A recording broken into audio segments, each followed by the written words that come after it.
Well, the time has come. Netflix has decided to grace us with the presence of Cowboy Bebop, their live-action reimagining of the classic anime series. And they dropped all these episodes on us at 3 a.m. Eastern Time. That's midnight Pacific. And I live in the Central Time Zone, so please forgive me for only watching 7 episodes. If Netflix wanted me to watch all 10 nearly hour-long episodes and have a video up by the day of release, they probably would have put this out a little sooner. But Vaughn, you can't review a whole season without seeing all the episodes.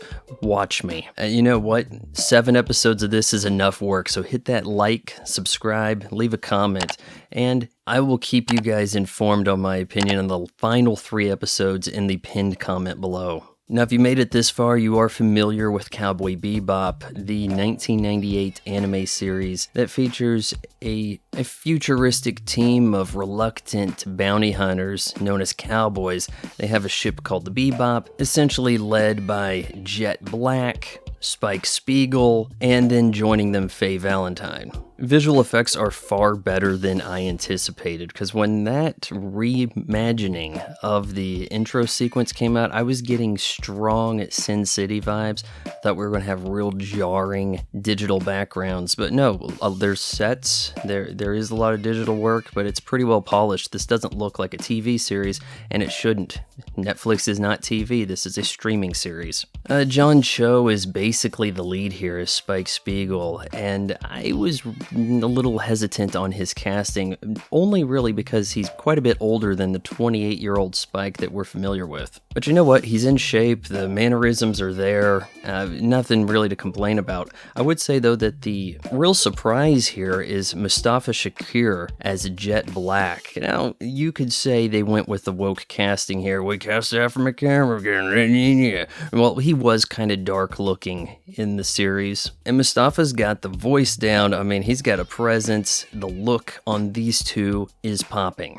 And then you turn to Faye Valentine. Her cosplay does not measure up, and the abundance of spunk in her is really just annoying. And that's another thing I need to get into here. All the humor is toilet related. Oh, who takes a shit in the middle of a gunfight? What are you doing, taking a dump? Look at these buttholes over here. You know, the unsung hero, pun, but Yoko Kanno, who composed the original series, is back, giving us a lot of the same songs. A little bit of new stuff, some things seem to be sampled, but still a delight nonetheless. The episodes are sort of amalgamations, combining elements of different episodes from the anime. So in the first one, we deal with Asimov, smuggling the red eye, but we also get Faye brought into the fold a little early. Of course, this ends up pretty predictable. The super hot baby he's with is actually not pregnant. He's smuggling the red eye in the belly, and it ends as we saw in the anime, which means why are we watching this? Just kind of hoping for a few more twists here. Oh, but episode 2, Faye is completely absent. So I guess we're playing fast and loose with continuity. As Spike learns that he is being hunted down by the syndicate which he left, we get an uncomfortable amount of his backstory exposed. Now, in the old series, this was pretty easy to infer, and we saw it in flashbacks, and it was poignant, poetic, and beautiful. When you actually take a silent antagonist such as Vicious and make him a mouthy, incompetent buffoon of a Saturday morning cartoon, you absolutely stall this series in its tracks.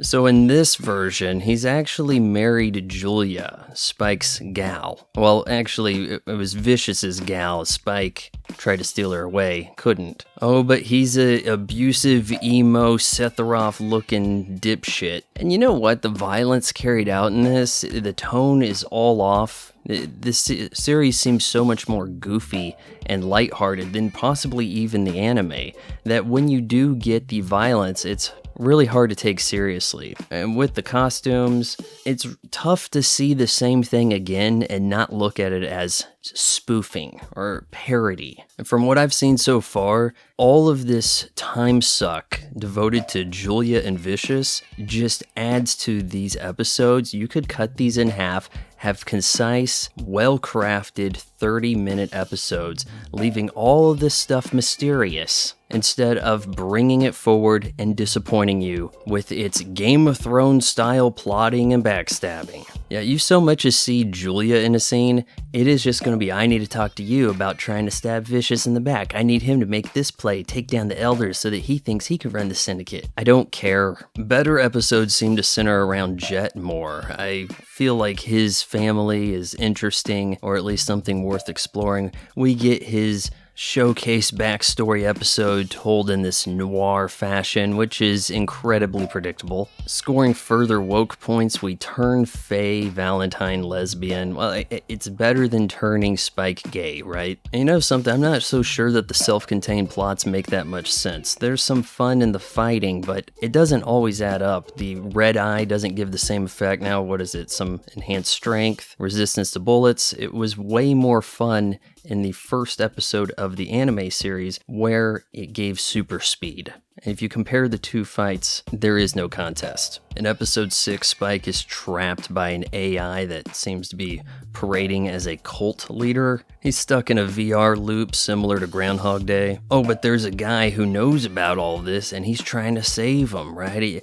He's trying to stop the rogue AI. He even tells Jet that the mainframe is on Earth and needs to be taken out. Why didn't he do this earlier? Episode 7 gives us a look at Faye Valentine's mysterious past, seeing that VHS tape that will be familiar to fans of the series. And since for now I'm stopping here for my own sanity, you are not designed to binge watch 10 hours of a series in one day, trust me. I'm going to pray that Ein has something to do in this show, at least in season 1. And there was mention of Edward. I'm guessing closing post-credits sequence. A little cameo right there at the end, trying to get season 2 going. Is that it? Try to tease season 2? Hell, I'm going to guess that the final episode is essentially Ballad of Fallen Angels, and it's going to end with Spike falling out the window. It may show his little backstory montage. Hell, give us that Walk in the Rain song as we approach this climactic gunfight in a church, right? And then grenade knocks Spike out the window.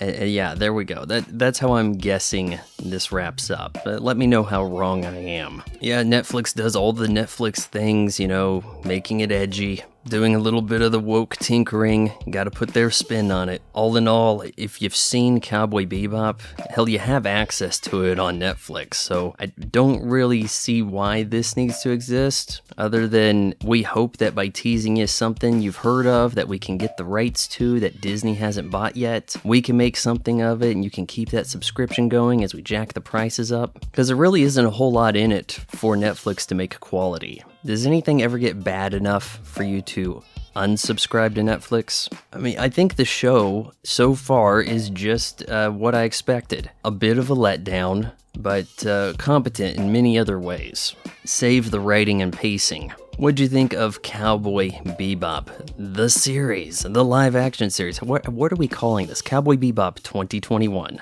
Let me know in the comments below. Thank you for watching my son's YouTube station. It's not for everyone, but he tries. Maybe if you bought some merch below, he'll eventually get good at the YouTubing.